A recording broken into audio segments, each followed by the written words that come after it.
Hello, we're the Nostalgia Cast. We remember it, so you don't have to. Wow. Hey, I have something to say real quick, Eduardo. Are Yeah. you a fan of animation? Yes. Well, have you ever seen the web series Animation Look Back? No, I'll check it out. Animation Look Back, it's a really wonderful web series on the internet. You see, yeah, it's just a really good rep series forever. Okay, sure, I'll check it out.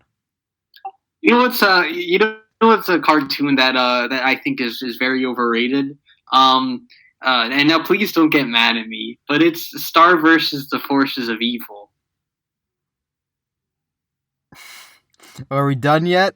Are you done? Yeah, sorry, just felt like doing a little bit there. All Yeah, right, I knew if I interrupted audience, you would have kept trying to do that because you kept spamming me with that stupid clip. audience. I kept harassing Eduardo with this clip. Called Chris O'Neill at MagFest, where Oni is like at like a MagFest panel and like he has to deal with a lot of epic moments. That was one of them for sure. Yep, it certainly Yeah, was. it indeed was. But also like, by the way, great opening song choice. By the way, that was "Kisses for Monkey." Mm-hmm. A song that we plan to play at a screening of 50 Shades Darker, I believe. Yep. But we apparently you lost the Bluetooth speaker or something like that. No, right? I got it back. What happened? I got it back. What? I got that. I got back the Bluetooth speaker. It's fine. How did you get it back? I just got it back. I can't remember how, but I got it back. You go back into the movie theater and grab it? Yeah, I think I did. I don't fucking know. I still have the Bluetooth speaker, so. Well, I guess some good things happen in life. Yeah. But anyway, what's our topic for today? Because you wanted, I don't know, I'm honestly like completely unprepared for this episode. You're kind of like, you did all the research. Yep. Okay, so the introduction was not relevant at all. We're talking about. Do you know what Five Nights at Freddy's is? Yeah, we had a whole conversation about it on the MatPat episode. Yeah, we did. I have a strict schedule laid out for this thing. It's I have like 3,000 words of notes. Oh my god. Yeah, I know it took a long time. I took into a how long would it? I took it into the word counter website, and it says it would take 16 minutes to read aloud. So, so it'll probably take longer than that, obviously, but. Well, for sure. But let's just start by like establishing just a general synopsis of what the hell this is. What? Because like all that I've seen of it was the first episode and a video essay by a Spanish guy that was too pussy to use his own voice, so he had to use text to speech. Yeah, and it really showed. It was like, hola, a mí me gusta Five Nights at Freddy's muchísimo, entonces tenemos que hacer eso. It sounded like a huge robot. Like that is not how like you should speak Spanish. Like you don't have to make these faux furry video essays. Just talk with your normal voice with no text to speech. Do you understand? That's true, and you're raising valid points, but you're going a bit too fast for me. My bad. We need to establish what FNAF is and why it became popular. So, Five Nights at Freddy's was made by one guy, Scott Cawthon. The first 3, I think, were made just by him. They were the product of his own imaginations or whatever. It was just one guy. What happened was he like made like a game intended for children where like it was like of squirrels or something or beavers.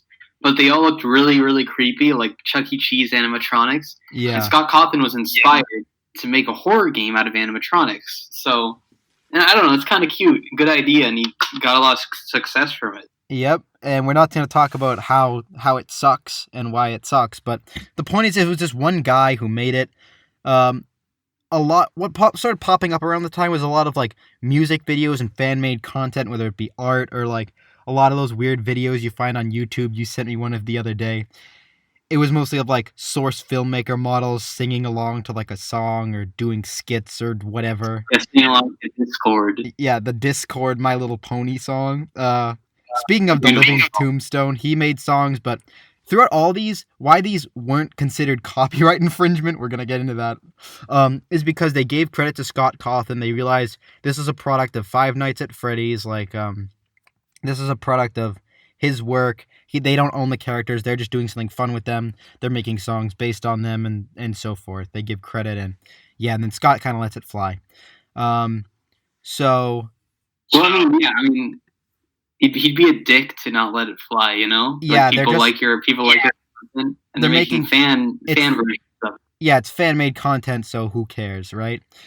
But we should do a cease and desist on all the Chica porn on Rule 34. You should. Anyway, so, and before we get into the series, we need to talk about the variations of the animatronics, because as the series progresses, like from 2 and 3 and 4, they don't make... Sometimes they introduce new animatronics, but it's mostly like new adaptations of old ones. The first one had the... even Springtrap is just Bonnie, but golden, right? Yeah, we're going to get into that. So, the first one had 5 characters. Freddy, Chica, Bonnie, Foxy, and Golden Freddy, who was the Easter egg, like, ghost character. Then, the second one had withered Chica, the withered versions of the first 4, the main 4. Then it had the toy versions, which were, like, smaller, more cutesy versions of Bonnie, Chica, and Freddy, but they also had Toy Foxy, but that became the mangle because kids fucked with it too much. And essentially, it was just a bunch of broken parts on the floor. It's never like animatronic, you know? Yeah. So Mangle just became broken parts on the floor.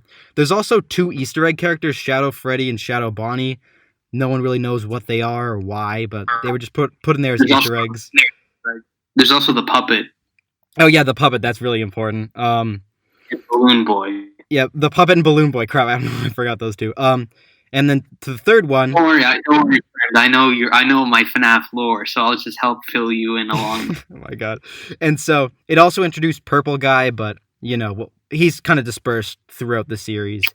The man behind the slaughter. Yeah, the main antagonist of the entire series. So we'll see him later. Anyway, so the third one introduced the Phantoms, which were just hallucinations by the main character, so they don't matter. But Springtrap is the only one who does matter, who is the man behind the slaughter after he gets trapped in a fursuit costume where he canonically bleeds to death in it. And so, yeah, that's fun. I'm surprised cops haven't, confiscated that. That's, his corpse, hasn't anyone noticed that his desecrated corpse is stuck in that thing? Yeah, the police seem to be entirely absent from this entire thing. Yeah, in general, I guess. I guess maybe this takes place in, a capital hellhole. I mean, we are in one, but this takes place in a more capitalist hellhole. Yeah. Where just the police don't give a shit about what corporations do. But we don't want to get political here, but I'm just saying. Right. Anyway, the fourth one introduced the Nightmare animatronics. They're not to be confused with the Shadow animatronics, who may or may not have existed. So the Nightmare animatronics were the spooky versions. They were all evil of the main 4. There was also Nightmare Fredbear, but we're not going to talk about that. Anyway, just the Nightmare Freddy, Nightmare Foxy, Nightmare Bonnie, Nightmare Chica.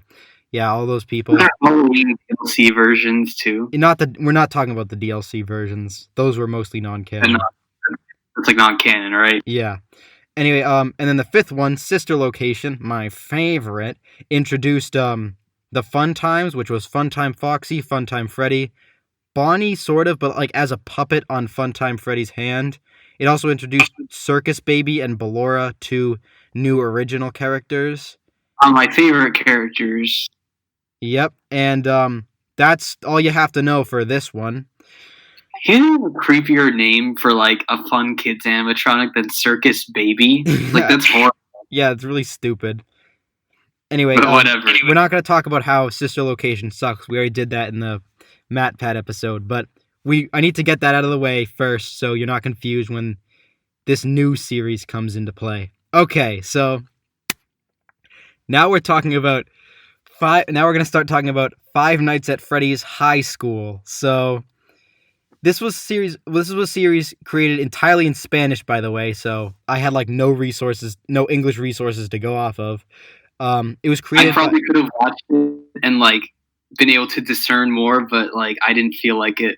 Yeah, I would not wish this upon anybody. This is just bad. Anyway, Wait, I have a question. What country is it from? Is it from Spain or like I think it's from Spain. Latin? It's from Spain. Yeah, Okay. it's from Spain probably. Anyway, series was created by Edo-chan. You just need to know her name. I don't know what she does outside of this. It seems like she only does this, but she probably does other stuff. But I don't really fucking care. Big art portfolio, I think. Yeah, so we're gonna talk about copyright right away because that's gonna be the huge elephant in the room. So there's a whole page about it on the wiki, so that made getting information about it a little easier. So why I wanted to go over why those other like animations and fan projects didn't get copyright struck was because they all gave credit and they accepted the work wasn't their own. But here, Edo-chan completely claims these characters as their own, despite using like Five Nights at Freddy's in the title of like everything. And she even tried to make merch of the characters, which was like kind of scumbaggy. And so it's really odd. Like she's like reappropriating these horror characters to be in high school. Yeah. Which, and I guess like she's claiming it as her own because it's like now a new genre, but it's still like copyrighted characters, you know? Yeah, it still is. They are copyrighted characters. And when she tried to make the merch of them, that's when Scott Cawthon stepped in.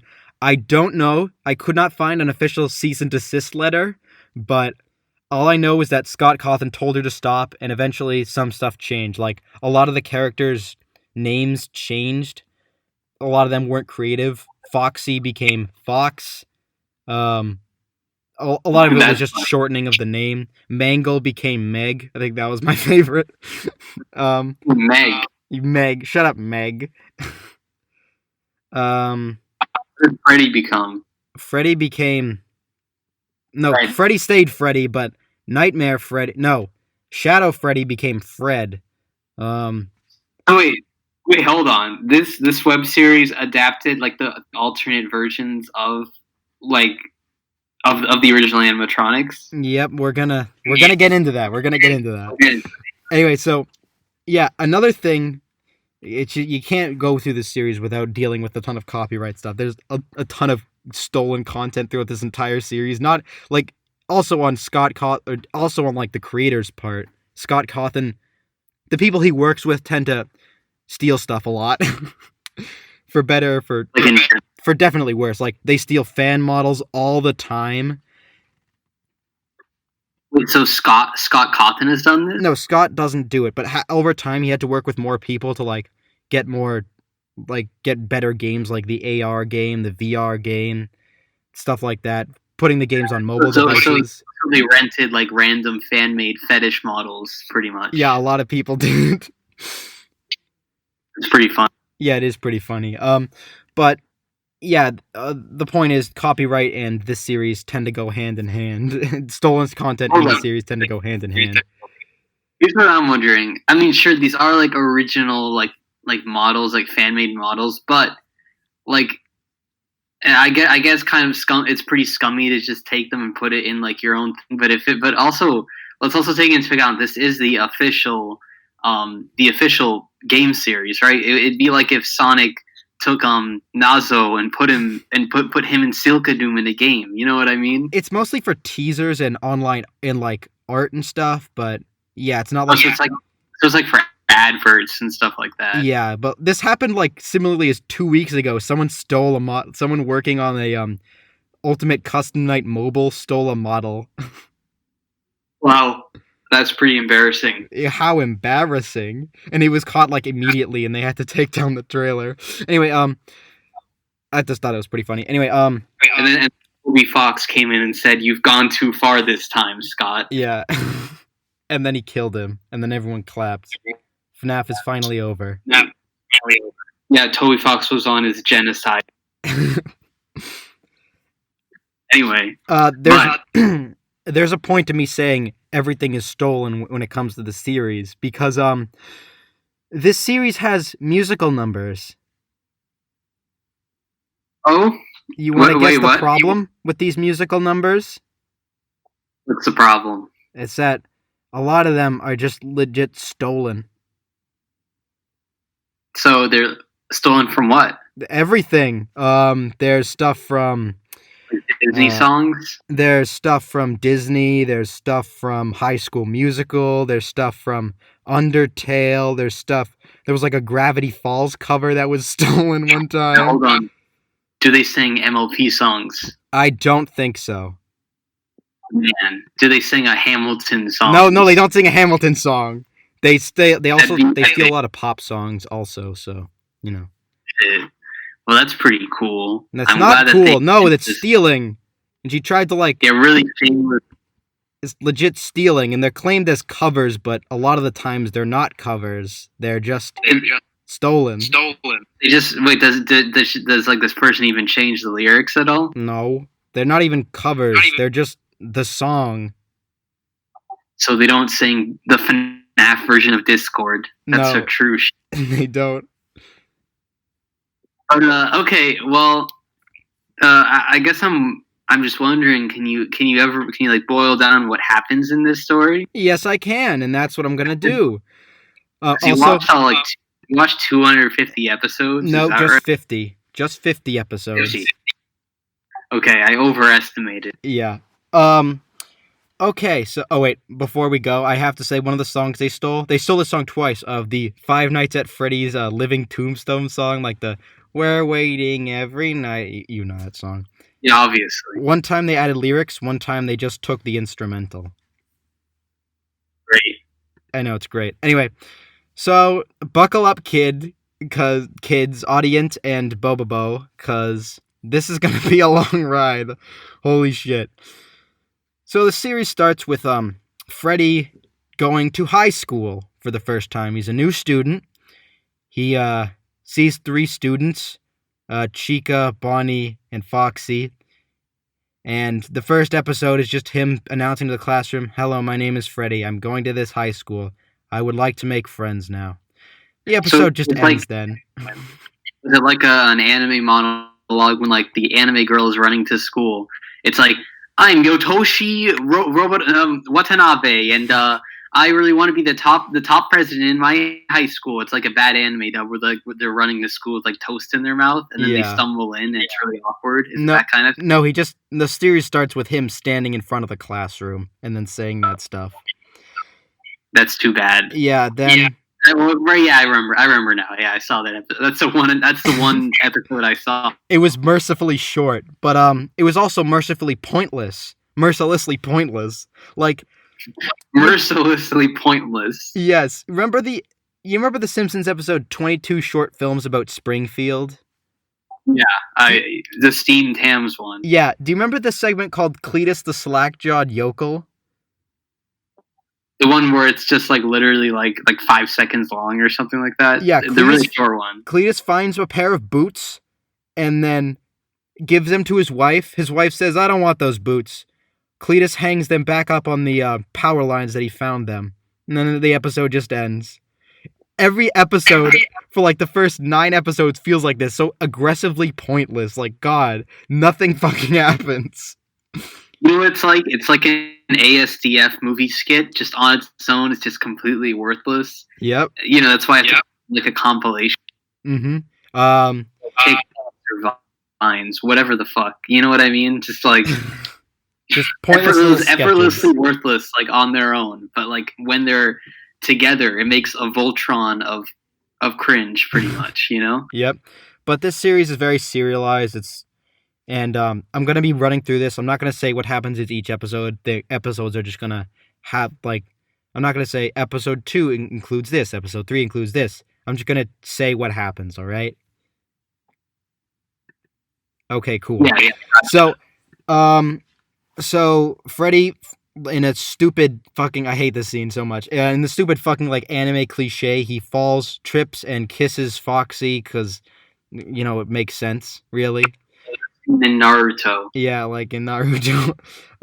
Okay, I should also establish the genders. Freddy, Foxy, Bonnie are all male, and Chica is female. Okay, that's it. Bonnie's a girl. No! Shut up! What? But she's called Bonnie. Yeah, well, fuck, I don't know. It's just in the games. In the games, Bonnie is male, but from now on, I'm going to clarify whether they are male or female because Yeah. I got you. No, it's fine. it doesn't always align perfectly with the series. And so another thing I should note is that Bonnie's audio throughout the entire series, mind you, not just the first few episodes, it sounds like the voice actor is whispering into the mic, like you're talking really softly every single time. She Even when doesn't everyone's at want normal Mom volume. to hear her voice acting. Yeah, it's just they're talking. Bonnie is talking very, very quietly into the microphone. Every episode's like that. That's another thing I hate about the series. And the animation is more like storyboards than characters moving. There's not fluid motion like characters are in poses and their mouths move. So it's like an Odd Ones Out video. Yeah, basically. Except this time, I mean, what was like the release schedule for this? Did these take a while to make?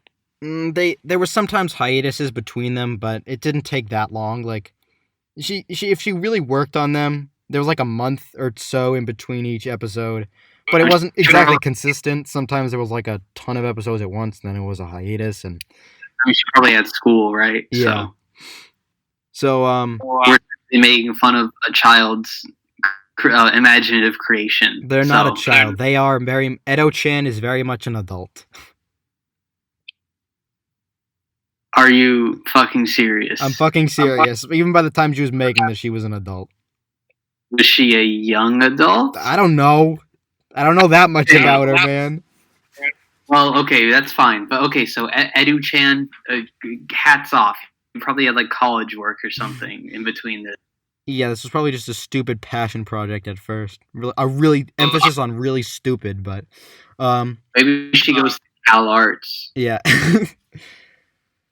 So as the episodes progress, it clearly like the first story arc is going to be a battle of the bands, the main characters performing in a band and so forth. The school is literally called Five Nights at Freddy's High School, which I think is, a bit on the nose. Wait, if the school is named that, it's just coincidental that there are just a bunch of Freddys in the school? Yeah, I guess. Pretty funny. So Golden Freddy joins the fray. He's like some sort of rich playboy kind of guy, or like a model or influencer. I don't know. He's rich and important. Which one is the school shooter? We'll discuss it. We'll discuss that later. I think it's definitely Springtrap, but we're gonna have to see. Anyway, so then they perform the first song. It's all right. It's just an amateur cover of a Spanish pop song. It's all right, but it's not stolen. That's the important part, and I took that for granted. Well, isn't it stolen because they're singing a Spanish pop song? Yeah, well, they're at least doing a cover. They didn't steal everything. It's only half stolen. So it's not like they were like singing over the instrumentals. No, they were singing over the instrumental. Okay, so it's just like, so when you say they're stealing songs, they're just straight up ripping the songs and like, they're just ripping the songs and putting them in.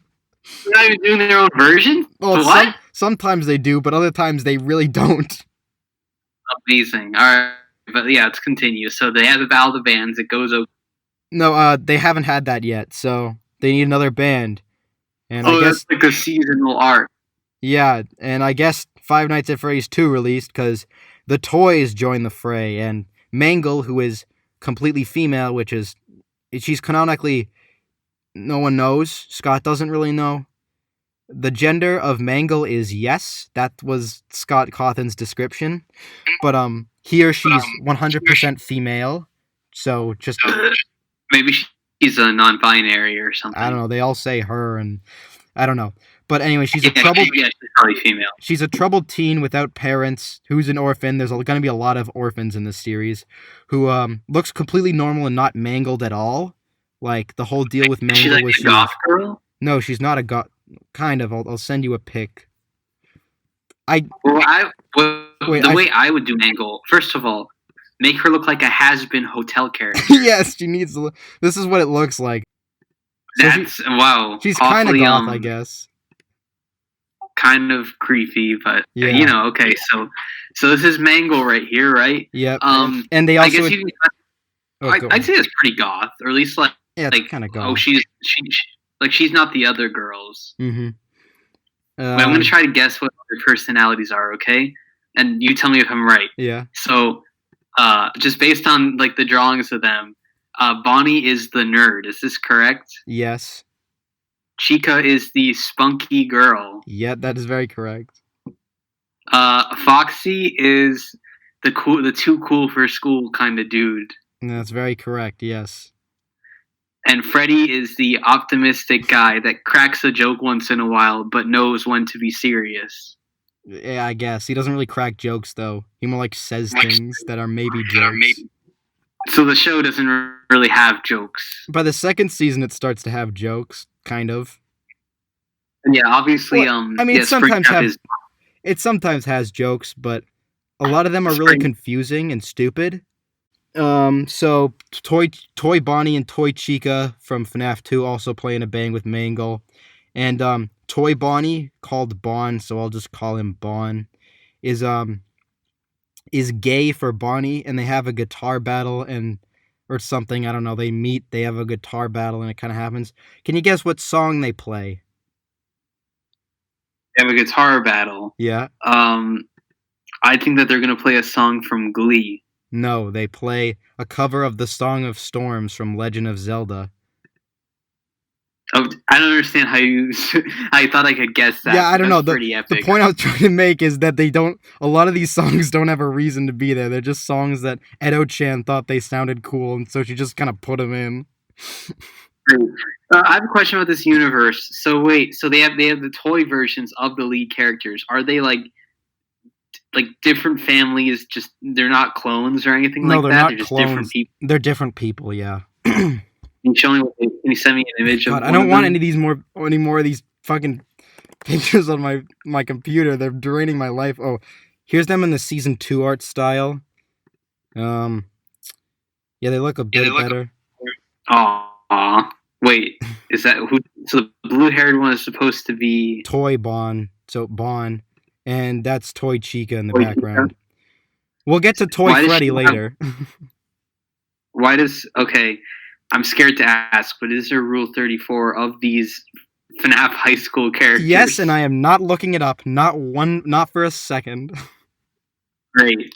All right, so keep going. So what else happens in this? Also, in the toy band, take note of the absence of Toy Freddy. We'll get to her later. Yes, her. Anyway, so yeah, this is when the FNAF 1 Living Tombstone cover comes on.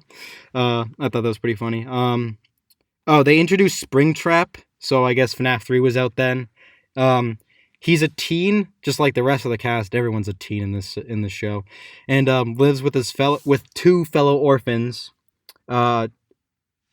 Mangle and Foxy. So Foxy's an orphan apparently, and there's a lot of orphanage in this show. I mean, no, that's not the right word. A lot of orphans in this show. Don't a lot of.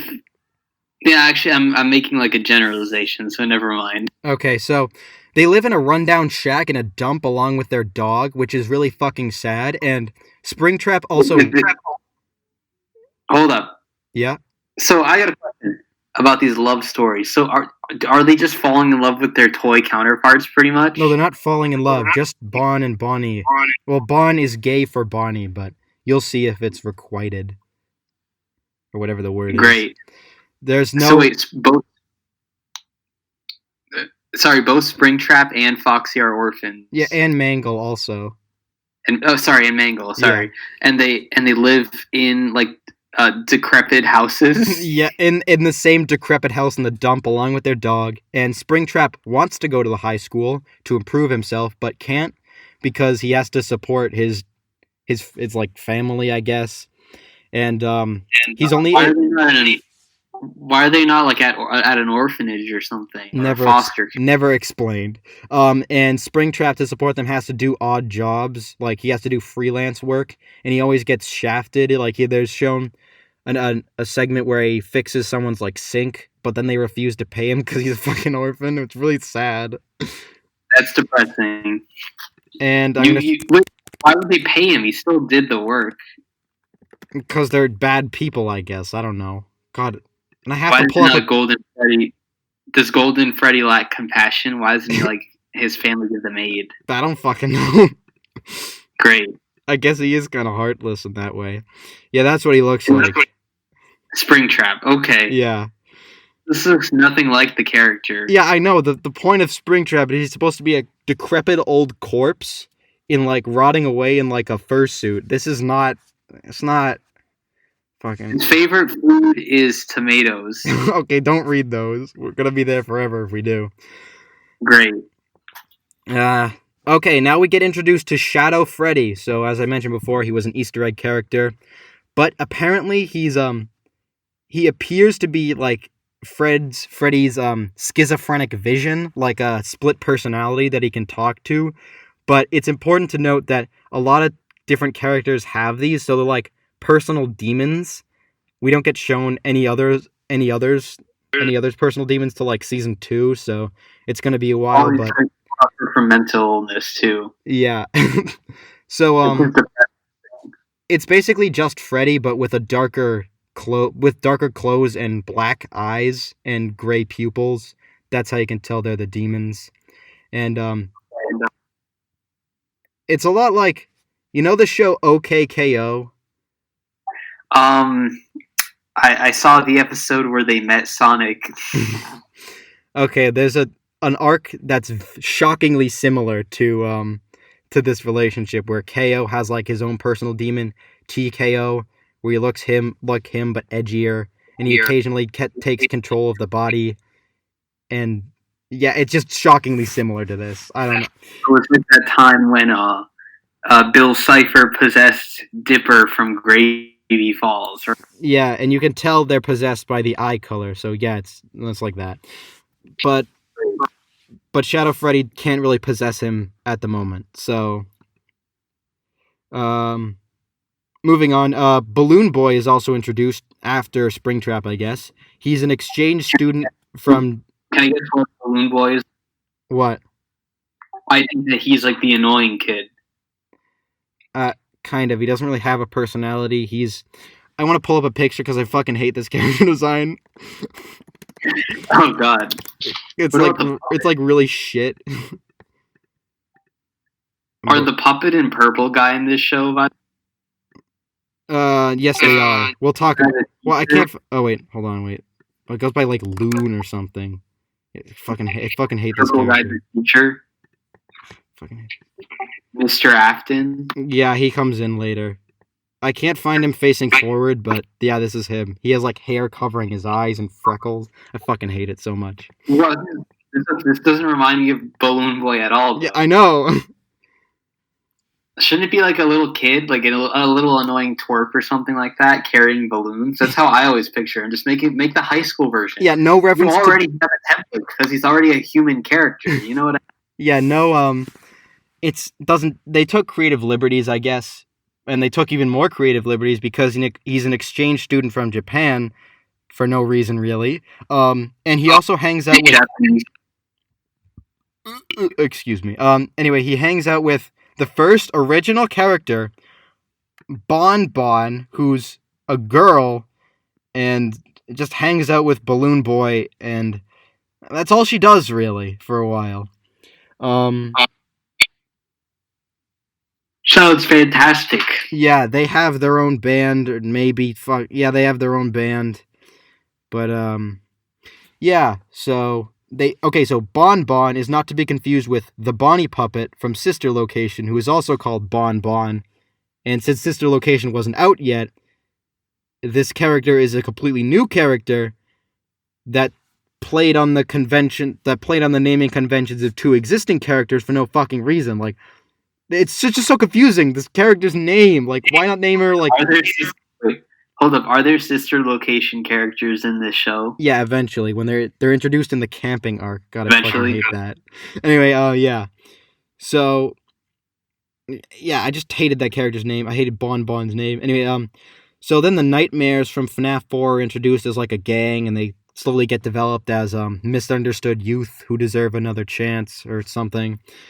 And Bonnie gets bullied by the Nightmares, and Toy Bonnie or Bon stands up for him. And this furthers their homosexual relationship.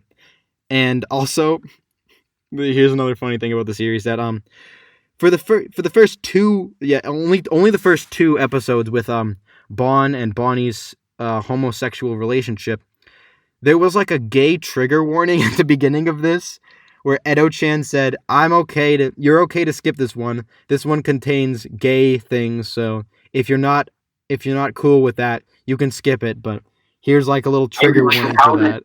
How would that trigger someone? I mean, I get it would trigger like dumb conservatives, but like you would put a trigger warning if it like recalls like someone's mental illness or something like. Yeah, but they had one for gay people. I know. It's such a triggering event. I know people have PTSD from seeing the gay, so the male gays. But yeah, it only happens for 2 episodes, which, you wonder why she even bothered if it was only going to be for 2 episodes and not the rest. But what happened to their romance? You'll find out. It blossoms over the series. So at this point, many episodes are alike. There's set up a musical segment that explains a character's backstory sometimes, and then the conclusion that's set up sometimes, or the story is just allowed to end, I guess. So I'm skipping past a lot of the musical segments because they're mostly what I can tell you, like the X characters orphaned, X characters misunderstood, or from Japan. From Japan, being from Japan is a character trait. Yeah, I guess. So Golden Freddy, we'll just call him Golden from now on, feels bound to his work and just wants to sing for the group and be friends with everybody, but since he's rich and important, he can't do that.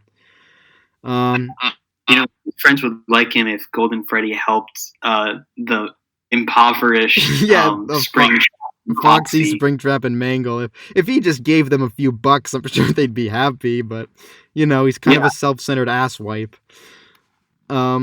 So now we're on episode 19 now, actually. 10 episodes are flying by. And this is where things get really confusing. This is, I think, the worst episode in the entire show. It's so fucking confusing. So it focuses, it's like Edo-chan wanted to create these hypothetical situations, but not make them canon because they wouldn't fit into the storyline, but she wanted them to happen, so they kind of happen, sort of. So, 2 important character introductions, 3. They introduced the puppet, and also a character named Marion, which is another word for puppet. Marion is the girl, puppet is the guy. They look exactly the same. I hate their character designs also. Let me pull them up.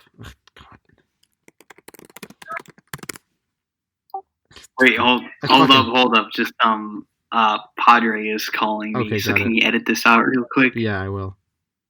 Just give me a second. Okay.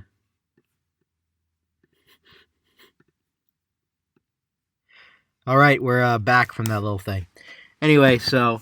Yes, you want to tell me what's on your screen right now, what I just sent you? You sent me the puppet duo. Are they twins, though? Yeah, they're brother and sister. Or are they the edgy goth kid? Yeah, kinda. They kind of show up to torment people occasionally. Okay, I know this sounds kind of cringy, but I kind of like their design. Boo. Oh, I'm pathetic. But they look like the kind of people that would watch FNAF a lot. FNAF. We were just saying how FNAF would fit right in with the SCP universe. So right. Anyway, one of the great characters of all time. Yeah, she started World War I. Oh yeah, very cool.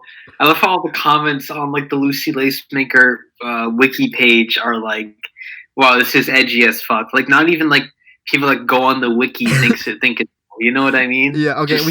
This isn't about Lucy Lacemaker or FNAF. Fuck. We're never going to talk about FNAF in a podcast episode. By the way, just putting that out there. Okay. So, yeah, episode 19, the one I hate. So, okay. So, Toy Freddy. This one is the one you hate. Yeah, it's the one out of all of these. This is the worst one. So, Toy Freddy is one of the popular girls, and she's she introduces Chica's rival, but it's not that doesn't really stick. Chica was, I don't fucking know. She was just her rival. Let's just leave it at that. God, because this episode was fucking confusing as shit. It's underexplained and convoluted, just like the real series. Nyuk nyuk nyuk. Do you think would it take MatPat to decipher this series? Yes, definitely. The thing we missed. Okay, so this might have been non-canon. I don't know. This is a long ass series, and there's a ton of extended universe stuff, like videos I haven't shown. A lot of them are just the characters goofing off and doing non-canon stuff, just for fun, I guess. Well, it's not non-canon, but it's not really like lore based. It's just more like they were there for like fun stuff, and there was stuff when they played Pokemon Go, competed in the 2016 Rio Olympics. There were like Halloween and Christmas episodes. They were crossover with Undertale High School. No, they did not have They did not have any crossovers. Sorry, they introduced like a mob boss character, but I don't fucking know. I read that on the wiki. Like a mob for Minecraft? No, shut up! Oh my god, you suck. Yeah, I got you. Anyway, yeah, I appreciate you. You're great, but I thought that joke was really stupid. Anyway, so yeah, those are just extended universe stuff. We're not going to talk about that because there's too much to go over here. So Golden and Foxy had a tiff, and they got back together.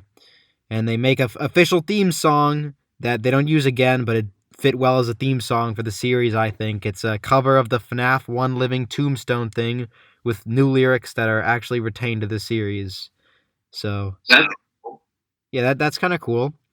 The next couple episodes focus on Bon a lot. We're introduced to Bon's alcoholic and abusive father. Why does everyone like have such a depressing back? I have no idea. He asks, "Is Freddy doing okay?" No, he has Shadow Freddy tormenting him. That's right. I guess Golden Freddy is the only one doing okay. No, he's not. He's faced with a conflict. He's forced to perform or be famous or whatever, and can't. And everyone hates him for it. Yeah, like pressure from like parents or something like that. Yeah, a lot of pressure from his parents and stuff. So no one's living an okay life in this. Maybe Bonnie. He's kind of blissfully unaware. Yeah, well, fucking Bonnie. He gets like bullied sometimes, but like who fucking doesn't? I guess. But no one's living a normal life. Everyone's got some kind of fucking tragedy going on with them. Yeah. Wow, way to bring down the mood, FNAF High School. Five Nights High School. So there's a tiff where Bon gets beaten up again by the nightmares, and Bon vows to protect Bonnie from the bad people in the world. But, okay, in the same episode, like, in the next fucking scene, he's like, I will protect you. In the next scene, Toy Chica and Mangle walk in, they're like, hey, what's going on this side? And he was like, Bon, like, snaps at Bonnie for no fucking reason. It's like that image, like, okay, cool. He's like, actually, you know what, I changed my mind, fuck you, and, like, pushes him or whatever. And then they're like, hey, you really shouldn't have done that. And then he gets sad about it. This series really takes itself seriously. Yeah, but that made no sense. He just kind of fucking did it for no reason. And the sexual tension between the two begins to build. But she already gave up by the trigger warning by this point.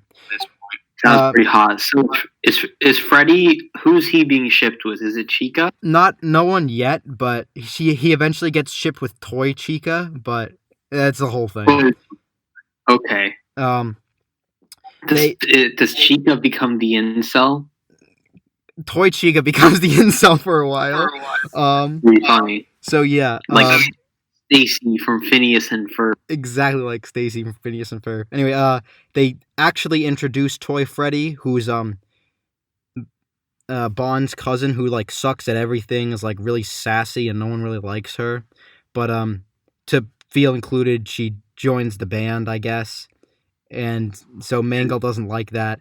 Toy Chica's like, yeah, we can give it a shot. But Mango's like, what the fuck? You suck. And so tension begins to build. And fucking petty-ass drama right here. yeah, it's really petty. And Toy Freddy's whole thing is like she doesn't feel like an equal member of the team, and she's fucking not. She sucks. But well, oh well. Harsh.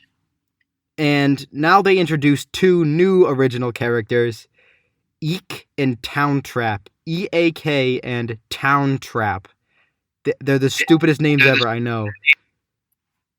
I'm gonna send you pictures. I of mean, them. I'd say they're Scott Cawthon tier, to be honest. Yeah. Here's what they look like. Oh god, let me see this. Oh, wait, okay, here we go. They look like the rest of the series, honestly, except Eek, who has like an X in between his eyes for some reason. I don't know what I was expecting, really. Wait, are those that guy's teeth on the right, or is that a straw? That's a straw. Yeah, Eek is It the looks like gray-haired you're one. doing a sandwich. Eek is the gray-haired one, and Town Trap is the orange-haired one. Eek. Who cares about their personalities? Honestly, there's like pointless conflict between the two, but it never really goes anywhere in the first season. Also, I like how he has like an X on the place where his nose is supposed to be. I know. And Eek is supposed to be an eagle, and Town Trap is supposed to be a lion. Like, if they were in the games, that's what they'd be, but it's not reflected in the designs at all. Okay, but I mean, like, this is already... Wait, so they made up human characters to have FNAF, like, video game counterparts, even though, like, it doesn't make any sense. You sure that these characters aren't just, like, rip-offs of, like, fan art or something like that? They probably are. Who knows? Let me look up Eek and Town Trap real quick. No, don't. No, don't! You'll regret it. What do you mean I'll regret it? Okay, Britney fine, Spears. look it up. You won't regret it. You see? Just as a reminder, if you look up characters from these, you'll get a lot of shipping. So, you know. This has like a straight up fandom to it, huh? Yeah, this really does. I didn't know it was that deep. I thought it was just one idiot making these stupid slideshows. Yeah, it is, but like a lot of people watched it. That is, I've lost faith in a good amount of the human population. Yeah, and the like to dislike ratio, there's not a lot of dislikes on these. Like, I thought they'd be more hated. So like cringe culture hasn't really touched this one, has it? No, it really hasn't. Okay, there's a reason that this isn't very popular and you haven't heard of this. Well, I kind of just explained it. To an English-speaking audience, this is not very popular. Like Five Nights and at...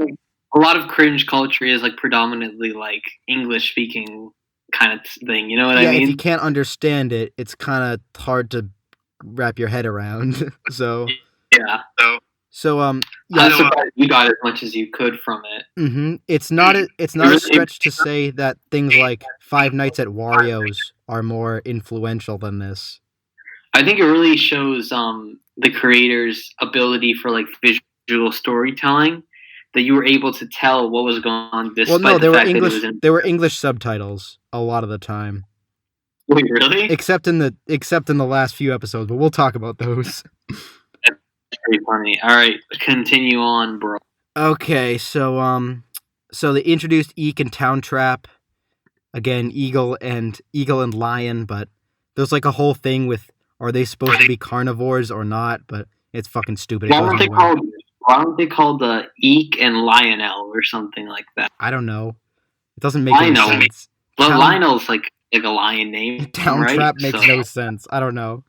Why do you call him Leo? Springtrap had trap in the name, so. Good point. So now we go to the camping trip arc. Buckle up, because there's a lot of drugs in this one for some reason. Now, is there any sex in this show? What? Do they do any sex in this show? No, there's no sex. There's not even any kissing on screen.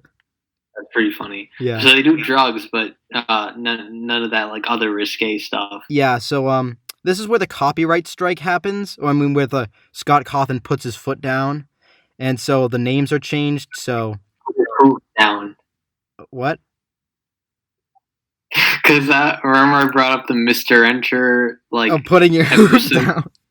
My God. Yeah, what a great review. Anyway, keep going. Anyway, we gotta stop getting off track. This is stupid. So yeah, the name changes happen. They're usually kind of, you can usually tell what they are, who they are, but I'm just gonna keep referring to them as their like regular game names because it'd be too fucking confusing. Yeah. So because Bond like pushed Bonnie to the ground and said "fuck you," he can't. Bond is Bond. Hold that phrase. Bond Toy Bonnie. Bond is Toy Bonnie, yes. And so they're in the same cabin, and Bond dresses up as a foreign exchange student to avoid making it awkward or something by making it weird. Anyway, Freddy has some more tiff with Shadow Freddy, or Fred. I'm gonna call him Fred from now on. And you're saying the word tiff. What does that mean? they have they argue a bit. Oh, okay, gotcha. And this is stupid. Fred sings over an instrumental of Garnet's Stronger Than You from Steven Universe, and how they are how Fred is like his personal demon and how he's stronger than him, you know? Get it? Okay, I'm out this bitch. Yeah, that's enough. Great. Okay, I remember speaking of, tangent time. Speaking of Stronger Than You, I remember this one of Sans beating up Frisk. Yes, I've seen that too. What a goddamn it, Steve. Why do you have to do this to us? But anyway, go back to your thing. Back to my stupid shit. Foxy goes on an acid trip and violently attacks people. Marionette, the girl one, goes with her. There's also a competition to see who can reach a point or whatever, travel through the wilderness and get a flag and come back. I don't know. They're just going through the wilderness. That's the point. And they split off into teams. Marionette forces. Sorry. Marionette forces her team to lick toads for some reason, because she's weird and wants to indoctrinate them and get them high or something. Okay. This is probably got really fucked up out of nowhere. What? This arc is just really fucked up. Yeah, there's a lot of drugs in this one.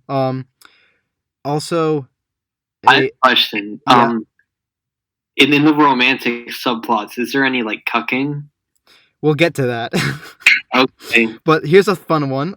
You know the nightmares? Nightmare Freddy is revealed to be a simp for Mangle, which is pretty fun. And he sings a whole song about how she is his queen, and that's pretty funny. Yeah, that is pretty funny. And so now they introduce the sister location ones. So there's Funtime Foxy, the flamboyantly gay guy.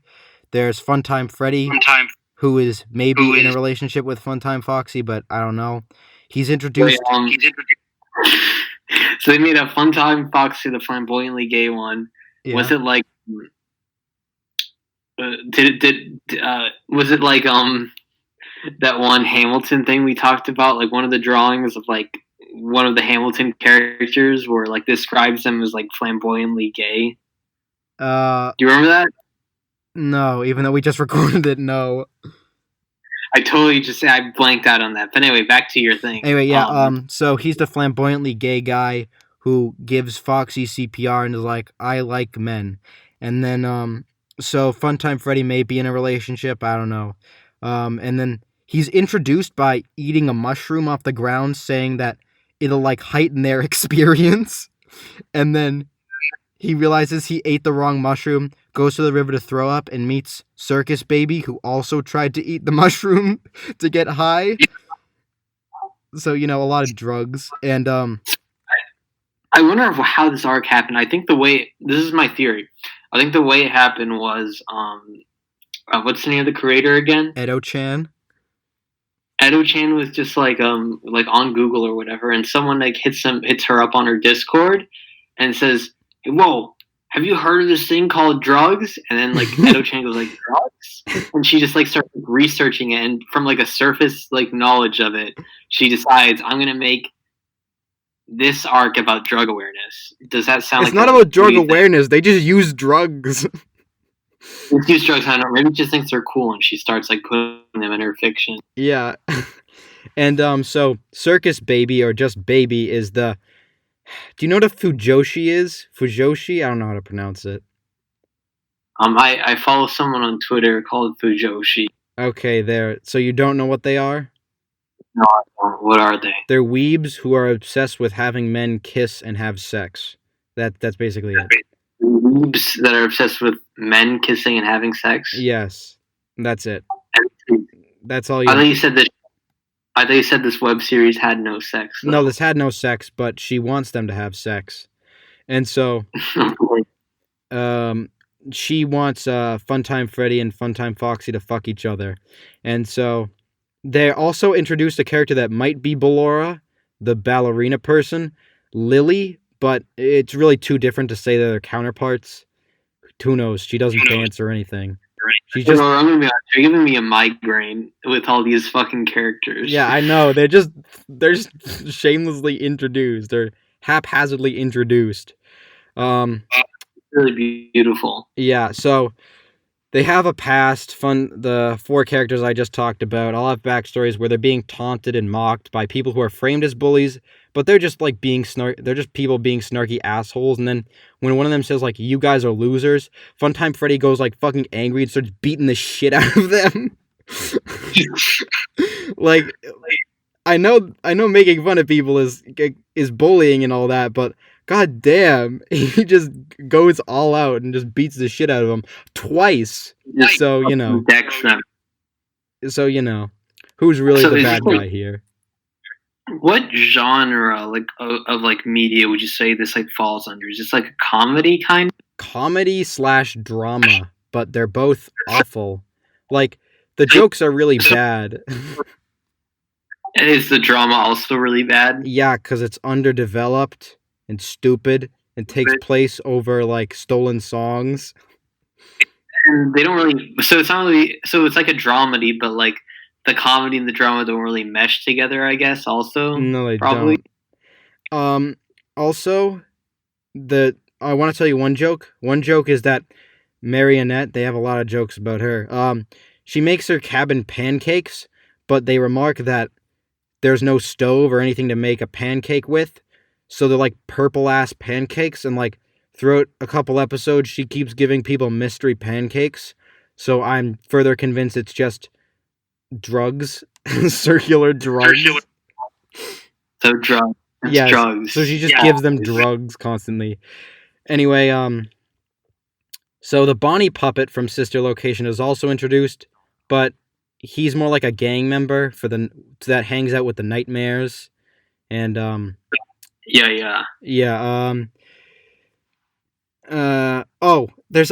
also introduced these fucking stupid things. They introduce like nature spirits. Puppet gives the 3 characters Baby, Bon, and Bonnie. They give them like nuts, and when they crack them open, they like outpop forest spirits that are like little glowing animals that have nothing to do with the games or anything with the lore that I'm aware of. And right. So they just kind of fuck around with them for a while and don't do anything with them. Like they're for a couple jokes, but I don't understand what the point of them is. It was just a thing that happened. Sounds fucking hilarious, bro. Yeah, hilarious. Anyway, so Bon is still in disguise all this time. Bon's disguise eventually falls off. Bonnie sees it and isn't mad at Bon. And after a dramatic confrontation, Bon's all like, "Oh no, why aren't you mad at me? I pushed you to the ground." And Bonnie's like, "Yeah, well, just because we have differences and we might have flaws doesn't mean we can't accept each other for who we are. After all, what are friends for? Bum bum bum." So yeah, it's revealed that Bonnie has no romantic feelings towards Bon, and honestly, that got me. That got me pretty good. So was he cucked? Yeah, he was cucked at that moment. I was genuinely hurt. So, final episodes of the camping arc. After Bon gets cucked, he gets pretty sad, and he's kind of shoved to the wayside for a bit. So, Golden is shown to be under the control of a mysterious person. That was like for a second in an earlier episode, but now it's at the forefront. Is it William Afton? No, it's a mysterious girl named Cammy who isn't introduced until season 2, so I'm introducing her early. Oopsie. She's like mind controlling him or something. And wait, is Cammy a FNAF character? Nope, a OC. Amazing. Let me send you a pic. Also, I should mention that there's a lot of weird flirting going on in the background. Like, characters will randomly like flirt with each other. Like, there was a thing between Cammy and Freddy for a while, but that kind of went fucking nowhere. So the thing looks kind of like a Gardevoir. Yeah. Oh god, I can't unsee that now. Yeah. God. Anyway, so yeah, this girl controls Freddy, Golden, and so the gang's like, hey, we gotta get him back. So they sing a cover of Ed Sheeran's Shape of You with their own original lyrics about inspiring Golden to break free. And wait, is this song the I'm in Love with the Body song? Yes. Great. Yeah, it doesn't really fit, but I guess the lyrics do. And so they reunite and they get ready to do another song. The announcer's like, hey, you guys want to do another song? They're like, yes, we do. And the episode ends. So there wasn't much of a... Wait, so did they sing the song? No, they didn't sing anything yet. I mean, no, they sang the song, and then they broke him free, and they're like, hey, want to do a song together? And they're like, yes, we do. And then the episode ends. So there wasn't really... It was like the credits music or anything like that? No, it wasn't. They didn't play the credits music. That is dumb. They should have played the song for I know. the audience. Come on. The series you already sucks. aren't creative with your songs. You're just ripping off other ones. So come on, just follow through. Play fucking... I don't know. Play fucking... Discord. Try everything like Shakira or something. I don't give a shit. Why not? Just do something. Yeah. But yeah, if you notice, the conflict wasn't really relating to a plot. It was more like the episode ends when the conflict stopped and it was allowed to end, you know? Yeah, I know. And so now we enter season 2. We get the improved art style. It's better than the original, I guess. It's not too great. But, not too great. Yeah. But, like, it's something, right? Yeah, so they're back from school. They're back at school. The character models have gotten a little better, but the first episode, half of it is just showing off all the new characters and saying, like, I like this new style. It suits you well. It suits you well. Like, God, it sucks. Anyway, is the episode kind of like the artist just jerking herself off? Yes, kind of. Yes, exactly. Anyway, now the songs have like gotten more to be covers of things than like just legit ripping them off. Just instead of just taking the vocals and the instrumentals, instead of taking the full song, they're just taking the instrumentals and doing. Should they play Steven Universe songs anymore of them? No, they only played that one. Sorry, I know you're a huge Steven Universe fan. Do they play any Phineas and Ferb songs? No, they don't. Rip. I'm sorry, bro. So, when Balloon Boy showed up, they should have played the song that played when, like, they went to Tokyo and Phineas and Ferb, and, like, his family came in and started singing, like, a kawaii anime song. I know what you're talking about, yes. That's a random thing real quick, alright? Yeah. Do you find it weird that, like, just, like, Phineas and Ferb, they, like, land in Tokyo, and the first Asian family they see is Stacy's family? Yeah, I know. It's kind of racist, isn't it? Yes, it is racist. I'm not going to harp on it too much, but whatever. Yeah, I think you've said that so many times in the past, but it is very true. Anyway, By the way, and again, I must rant again about Ferb Nessa. Real quick. Ferb Nessa is probably the worst ship of all time. Just saying. Spitting facts. Spitting facts. Anyway, back to the boring shit we're talking, or the stupid shit we're talking. It's not boring. I think it's kind of interesting. Anyway, so Golden, because his family was like oppressive and shit, and he's been controlled for the last time by that girl, he's like, now I need to be independent. So he moves out of the house and lives behind the school now, like homeless. So yeah, he's homeless now. And, so Toy Chica has now been getting more screen time, and has actually been Golden's cousin, and it's mostly Golden's cousin, and talks to him about like, hey, maybe you're not a loser. You don't have to go home. You don't have to stay here. Maybe you could work something out with your parents and stuff. And so, we'll talk more about that later. But now Toy Chica is getting more screen time, and she's gradually acting more like a bitch. But we'll find out later. And she also wants to be in a relationship, so she's entering her incel stage right now. Fantastic. And so yeah, Cammy joins the school. Springtrap also joins the school. Hold on, wait. I'm gonna send you a picture of Springtrap. No, not Springtrap. No, no. We're talking about Springtrap. Sorry, I keep getting Springtrap and Purple Guy mixed up because they're the same character, but not in this. Fuck, I hate this. Yeah. So. Well, I'm gonna be honest. I'm kind of lost. So. Okay, I'm gonna break it down for you. So now, they're all back at school. Cammy is in school. They don't suspect her of anything. Cammy's the Gardevoir, right? Yeah, Cammy's the Gardevoir on screen. Oh, God. This was super convoluted. I could hardly keep track of everything. And I have a page full of notes here. So let's try breaking this down real quick, character by character. Yeah. So where is Freddy at right now? He's... Oh, crap. I totally forgot to go over the Fred stuff. So, so after the Stronger Than You Steven Universe cover, Fred takes control over the body, figures out he's not equipped to live in the real world and that he still needs Freddy.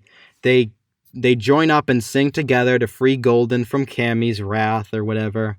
And then by the beginning of season 2, they're like, okay, we've kind of reached an agreement. You can get out sometimes, Fred, but not all the time, you know. He's still kind of mean. It's like Dr. Jekyll making a deal with Mr. Hyde. Yeah, exactly. I'm going to run by the... Are there any other characters you're confused by? So as far as I'm aware, Bond got cucked. Yes, Bond got cucked. The original Chica is just doing stuff, Not right? really. Not now. Toy Chica is an incel. Yeah, she's an incel and starts becoming a bitch.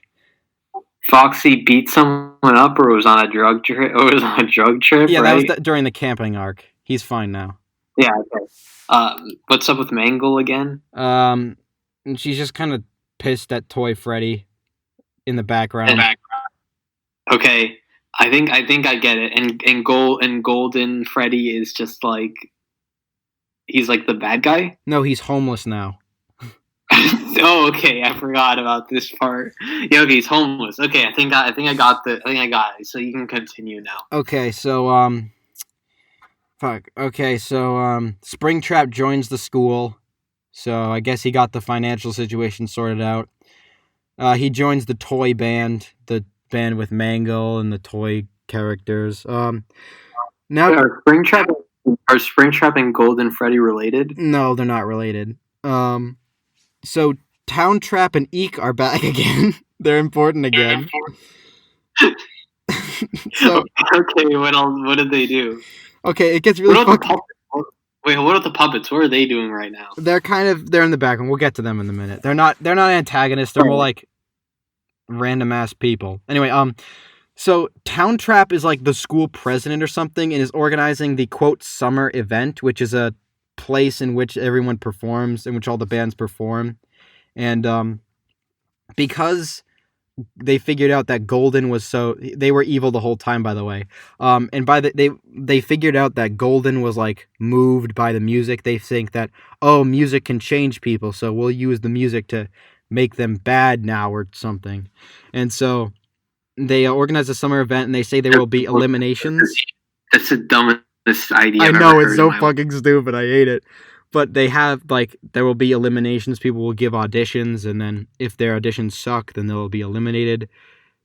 There's never really given a reason why it will be elimination, but, you know, plot, I guess. They couldn't figure out a reason. Yeah. So their goal right now is to get the toys and the main gang eliminated so their music can't move people in a good way.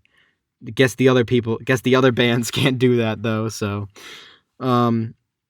there's an evil hooded guy who's later introduced to be Purple Guy. Now I can show you the terrible image. His name is like Owen. Yeah, it's Owen, but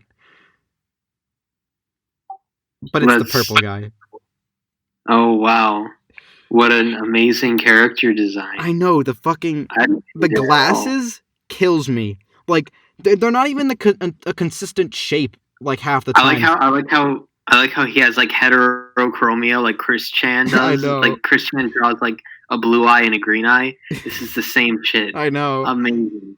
Wait, hold on. Is Phone Guy in this show? No, he's not. Man. I know. Damn. Best character. But, I just hate it because sometimes there's like a blue tint on the circle glass for no reason, and a lot of the times they'll be like not consistent shapes, so like it'll be really weird angled and it'll be angled in a really weird way, the square specifically. So like it just looks awful. Like, and having to look at this hurts me. So anyway, this is just painful. I hate it. So yeah, they meet in like a classroom or whatever. Eek, Towntrap, Cammy, and Purple Guy they're all in cahoots. Purple Guy's the leader. Eek and Towntrap is like the president spearheading the whole movement that people have to be eliminated. Eek is like his emotional support or his lover. Or I don't know. It's not really mentioned what role Eek has in the story. But so. Oh crap, where was I? I don't fucking know. Oh yeah, so Purple Guy says that Towntrap is too much of a pussy and can't get this done. He can't be cold-hearted enough to eliminate everyone. But Purple Guy is the pussy, or Towntrap? Towntrap is suspected of being the pussy by Purple Guy, and Purple Guy says to Eek, "Don't let Towntrap mess this up, because this is important." And so Eek is like there to say, "You suck, Towntrap," through the whole season. I'm glad being a pussy is like a suspicion that people. Yeah, he's like, this guy's too much of. Also, it's revealed through a flashback that Towntrap is an orphan. Also, so yeah. Why is everyone an orphan? I don't know. It's a personality trait, I guess. Does Freddy have parents? Freddy does have a mom, I know, but that's it. Great. Amazing. Super. Anyway, so the Purple Guy goes to the school now, and so he wants to join a band. He joins Balloon Boy and Bon Bon. Remember them? So yeah, I remember that.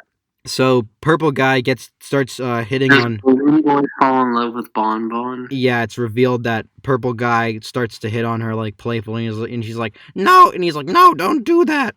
We used to be so close." And then he cries about how he's being cucked by this stupid ass wipe. It's pretty funny. But, wow. That is pretty funny, actually. So yeah, Balloon Boy walks in on Purple Guy doing an evil monologue. And so he's like, "I'll kill you." And then Bon Bon walks in and is like, "What's going on?" And then Purple Guy's like, "Oh, we're just best friends." What's going on here? What's going on? Chica or whoever the fuck walking in on this. Yeah, it's Bon Bon, and who cares? Yeah, I guess Balloon Boy doesn't tell Bon Bon about how he's secretly plotting to kill people or take over their minds or something. Yeah. But yeah, from this point on, after this episode, Bon Bon and Balloon Boy just disappear from the story, I guess. So, bye. Bye. Let's see, where else am I? Okay, Chica makes the main gang, like, costumes, which are basically fursuits that represent their video game counterparts. Wait, before or after the cease and desist? This was after the cease and desist. It was just a massive middle finger to Scott Cawthon then. Yeah, I guess. So, fuck. Okay, so Purple Guy joins the toy band. How many more episodes do you have left to talk about? There's still quite a bit left. Oh, damn it. Yeah, I had to sit through all this. You're sitting through it too, bub. Okay, so we can get through this. Okay, so Purple Guy joins the toy band and befriends Toy Freddy, the one who was feeling underappreciated, which makes no sense. She's supposed to be all about style. This guy got no style. Yeah, whatever. I get mad. Anyway, I'm all about style over substance myself. Yeah, but purple guy ain't got no style. This to make no sense. Anyway, so yeah, purple guy's like, hey, isn't it kind of weird how you're not getting treated well by the members of the band just because you suck? And this reignites the argument, and then the band splits up, and yeah. So, but we're gonna talk about other stuff first. Fuck, everything's spread out in a really weird way. Sorry, I was just taking off my pants. Just yeah. Okay, good. Be prepared because you're gonna come when you hear this.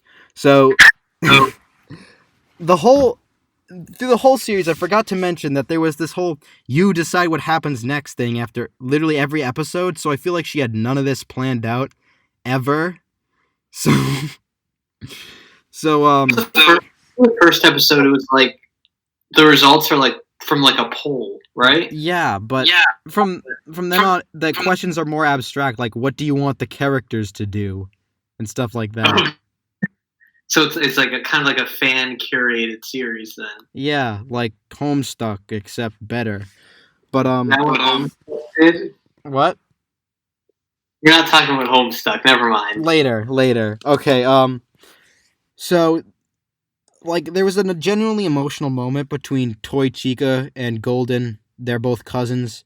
Toy Chica says, "Hey, you should come back. Everyone misses you." And Golden says, "No, I can't. I've become a failure." And Toy Chica says, "Well, you're not a failure if you want to accept help from people, you know? They're your family, and we're always going to be here for you. And we can work out any differences." So, then the audience decides what happens next. And, Golden's like, "Okay, maybe I should go back. You're right." And they hug it out. And so then you decide what happens next, and so, guess where he goes? He goes to live with Foxy, Mangle, and Springtrap. So it kind of goes full circle then. I guess my original thoughts about Golden Freddy helping them out, it kind of happens in a way. Yeah, I guess. He doesn't go back to his family, though. How did Golden Freddy go broke again? I don't know, he just kind of ran away because he was feeling underappreciated and that he had no control over his life.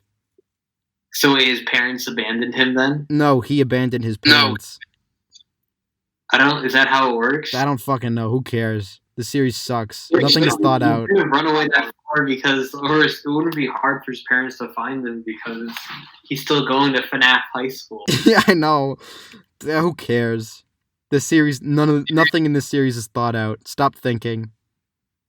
Sorry, I'll just consume product. Just cringe in silence, buddy. Okay, so,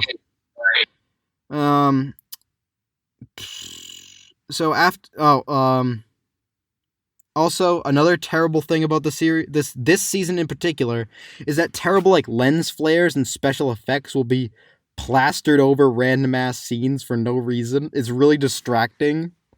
It's just really poorly put together. That was a little stunning. The series also got a Crunchyroll sponsorship at this point, so that's fun. Wait, well, are you fucking serious? I'm fucking serious, yes. Sponsorship? Yeah, they got a sponsorship in that one episode, I think, but... Well, I think Scott Cawthon then has like it's reasonable to want to sue them because they're making money off of this shit. Yeah, they made merchandise far before this, so... This is the biggest thing that I've never heard of. You know what I mean? Yeah, it's big. It's big for Spanish people, maybe, but not for English people. I can hardly find anything on this in English. Like no r/cringe forums about it. Yeah, I've gone on every Five Nights at Freddy's subreddit I can think of, and every board I can think of, and searched up this, and not much has came up. So I guess it's more of a Spanish thing. High school, it's got really good arcs. Yeah. There's no discussion about it. But like how is it still getting away with this when it's called FNAF High School? Like, I don't know. It's still called Five Nights at Freddy's. I don't fucking know. Anyway, Freddy and Fred argue some more. Freddy goes back to repressing Fred, but then the puppet and Marionette say, you shouldn't do that, because apparently they know about the demons inside everybody. And then they sing. Oh, there's a stupid part where the gang gets splits up. I already mentioned how the toy gang gets splits up because Purple Guy is like a band wrecker, and there's just like a pointless Purple guy is argument. just the slaughter. Yeah. And there's a pointless argument between like the main gang. They all split up. Well, there's no argument. They just go away from each other for a while. And then they sing. I mean, Fred and Freddy sing together. They pass out, and Fred and Freddy sing together. They pass out, and then episode 11 happens in season 2. Now, for this episode, there's no English subtitles, so I had to infer everything. Yeah. Okay, we still got a bit to go. Hang in there. I'm hanging. This is an endurance test, I swear. Anyway, So it was shown in an earlier episode that Toy Chica, because she was acting like a bitch, and also because her eyes were turning black with gray pupils like Fred's does, like Shadow Freddy's does, so she has like a shadow counterpart. And so when they pass out after singing, they go to the darkness dimension where all their personal demons lie. And I like to call it the cum dimension for a reason you'll find out soon. So is it like Zartog? It's not like it's very similar to Zartog coating people in cum. So what happens was Shadow Chica coated Toy Chica in like Charlie Brown's inky black cum and like stuck her to the floor. Just for context, audience, Charlie Brown's inky black cum is sort of like a thing we created, kind of. It's like our headcanon. Because Charlie Brown has cancer when he comes black ink. That's basically it. He comes black ink. That's it. Put in the description your fucking Reddit thing. I will. Okay, the thing explaining the Charlie Brown cum. Anyway, So Fred and Freddy come across regular Toy Chica laying there in Charlie Brown's inky cum, and so they free her and bring her back to the real world. Next episode has subtitles. They bring back to the real world. They're all like, yay. There's maybe a little baited relationship bait between Freddy and Toy Chica because they both had that the Shadow Realm experience. So, there could be a bit there. Purple Guy continues to fuck shit up for the toys. Let's see now. The elimination goes on. They sang at the elimination rounds, but at the auditions, and they got eliminated. And so Mangle and Foxy are kind of mad about being eliminated. So they go up to Town Trap, who's like the face of all this, and say, "Hey, let us back in." They bribe him in a really pathetic way. So he's like, "Well, I gotta let him back in." And so he comes up and is like, "What the fuck are you doing? You can't just let him back in." And so he says don't give them another chance. So Town Trap doesn't give them another chance. And so fuck. Okay, here we go. Right. A little bit more. Don't worry. Yeah, no, I gotcha. I'm very interested in this actually. Okay, so Freddy shows off Fred to regular Chica, who was performing. She's like, how'd you come across that second wind? And he shows off Fred, and when Fred manifests in Freddy's body, he gets the dark eyes and the grape irises and the pupils, whatever. And so Chica's a bit taken aback by this. Then Puppet comes and talks to her, and she's like, you should accept this. Everyone has personal demons, And so at this point in the series, everyone has a fucking dark version of themselves. Yeah, everyone's sent to the cum dimension sooner or later. You just don't judge. Or they all just think stronger with you to themselves, and then they beat the demons that they have. Yeah, come on, guys. That's how this works. So, Yeah. now the characters, at this point in the story, the characters just look for one another because, as I mentioned, they split up, which is fucking stupid. Like, Chica just falls asleep, and that's her story. That's why she can't perform, and it's fucking stupid. But, from this point, from episode 48 to 51, the last couple episodes have no subtitles, so I had to figure out what was happening. Purple guy says to Eek and Towntrap to get serious, that the competition needs to be quote unquote eliminated for the summer event. So obviously, like, references to killing them if they can't eliminate them. The main cast meet up again, except they replace Bonnie with Bond because they can't find Bonnie. So like, fuck it, this one's just as good. And so, Towntrap tricks them into thinking they have an audition, but they don't. So they get kind of fucking mad.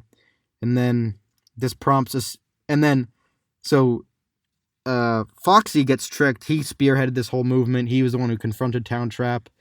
And, he gets kind of pissed. Some guy calls him like, "Ha, you really thought you were going to audition? You're like a little kid." And so this takes him a flashback to when he was a little kid, and he was just a delinquent, and his house burns down, and his family presumably dies in the fire, and this is like a huge traumatic memory. Only now they just randomly mention it. Pretty funny. And so yeah, he starts to get that one. He starts to get like one black eye, not black eye. You get it, the black eye and the silver pupil, and then so his shadow form starts to take over, and he doesn't know it. And then this prompts a series of flashbacks of how Mangle, Springtrap, and Foxy all met each other. Let's see. Oh yeah, Foxy eventually talks to his shadow form, and his shadow form's like, "I'm taking over from here, Buster," and sentences Buster. Yeah, and he sentences Foxy to the cum dimension. Doesn't quote him in the cum though. And so Bon and Bonnie meet up. They're on good terms again, and they Bon starts to push. He's like, "No, I need answers. Do you really have any feelings for me?" And he doesn't get anywhere. So that was pointless. And so, because Foxy was lashing out, everyone corners him in the library, like, "Bro, why the fuck you being so mean all the time?" Chica notices, this is important, that the whole Fred introduction earlier was important. Chica notices how Foxy's eyes are now black, like he's been taken over by his personal demon. So I don't really know what happens. They all close their eyes and hold hands, and they go to the cum dimension all together. And they're like, "Where is this place? This is scary." Do they meet Zartog there? No, they do not meet Zartog. They're like, "Oh no, I must be dreaming." They're like, it gets kind of suspenseful, and they're like, "We don't know how to get out." And Freddy's like, "How do we get out of here?" And Fred's like, "I don't know. I'm not equipped to deal with this." And then they meet Shadow Fox, and like, they meet Shadow Fox, and they're like, "What are we gonna do, guys? We can't just beat him up. We don't know anything." And Fred's like, "I don't know what to do. And the episode ends. Want to guess what the next episode's about? Do you want to guess what the next episode's about? What's it about? I don't know. You know why? That was the last episode. That was it. We're done. Wait, it's over? That was the last episode in the series. It just ends. So wait, we don't know what happens to the gang? Nope. They're all trapped in the cum dimension. That's fucking depressing. Yep, that's it. It's not a series finale. It just kind of happens. Why did this story somehow suddenly become supernatural? I don't know. But like, I thought it was like a high school thing. I guess it was. Remember the summer event? Never happened. Purple Guy's plan never came through. Nothing. That was the biggest waste of time. That was it. There's no conclusion to it. Yeah, I felt cucked too. I wanted a conclusion to this story. You basically made me experience what it was like. What was probably like watching this shit. Yep. Like, like, it's basically like initially it's like amusement because it's like, oh, this is kind of funny and cringy. Oh, he's like remaking FNAF but with in high school, and as it keeps going, you're not really invested, but you got to keep watching. I need to know how the story ends. Yeah, and you don't even know how it ends. So, Yeah, you get nothing. It just stops. So there's a little context to this. I tried to figure out what happened because I shouldn't have to explain why I couldn't figure it out quite.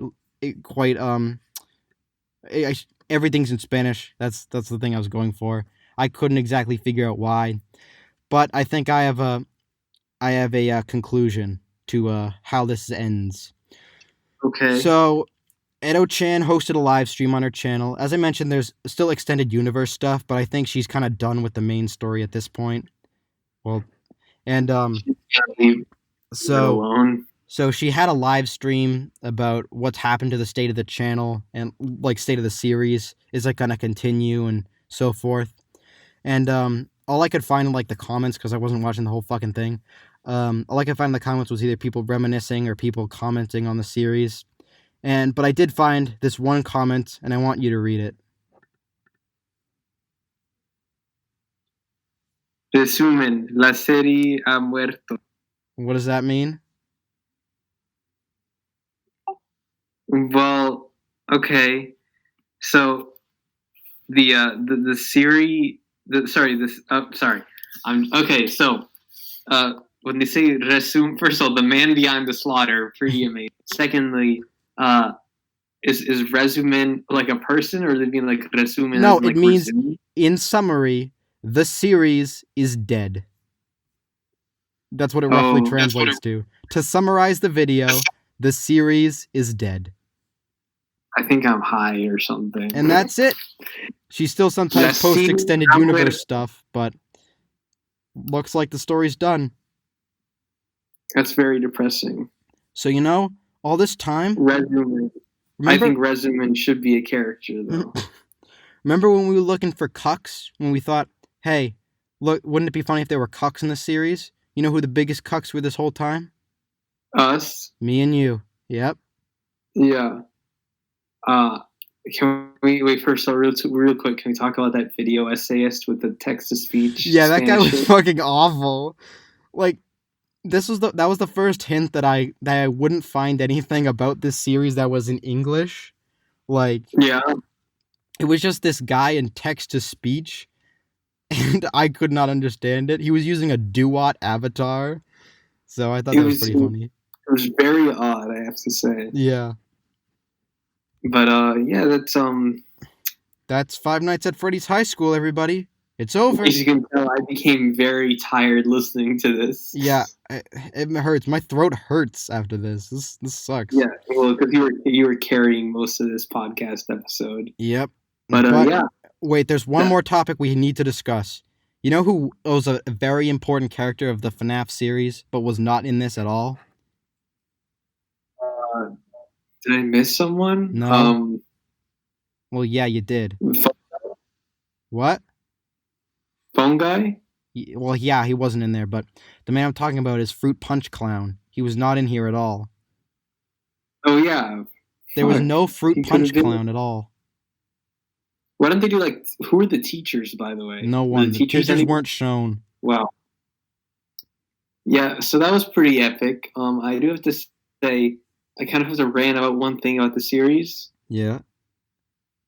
There's a character in it called Ferb, and the fan base often ships him with a character called Vanessa, and I'm very much against this Ferb Nessa ship. Oh my god. I have kind of a problem with it in general. Alrighty, also, when Balloon Boy lands in Tokyo and all the other FNAF characters are there, they first assume that the first Japanese family they see is Balloon Boy's family. You don't know shit, bro.